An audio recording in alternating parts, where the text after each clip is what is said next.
ঘষা, পাঁঠার আঙাশটা আজ নাই, ফুরাই গেছে, তাই মুড়ের মাংস দিয়েছে, অল্প কষ্ট করে খাইলে বাপ। কেন তোরা জানিস না যে আমি আঙ্গাস ছাড়া ভাত খাইতে লারি? পাঁঠা তো একটা ছিল না, আমার দাদা চাকনা করে খাইয়ে দিয়েছে।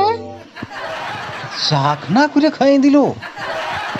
তো আমার ভাগটা দাদা কি করে খাইয়ে দিল বলো না? অল্প দয়া মায়া লাগলো নাই?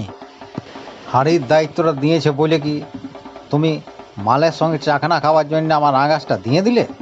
এত বড় সাহস! আহ, লেন ও বাপ, খাইয়ে কি আর করবে, খাইয়েছে তো কি করবে। না, আমি খাবো নাই। না, আমার শ্বশুর ঘরলে 4টা ঠ্যাং দিয়ে গেছে, বিকালে জুস বানাই দেবো তোকে। বারে বারে বারে, তুমি খাবে আঙাস আর আমি খাবো ঠ্যাঙ্গের জুস? বিরাট বুদ্ধি তোর তো!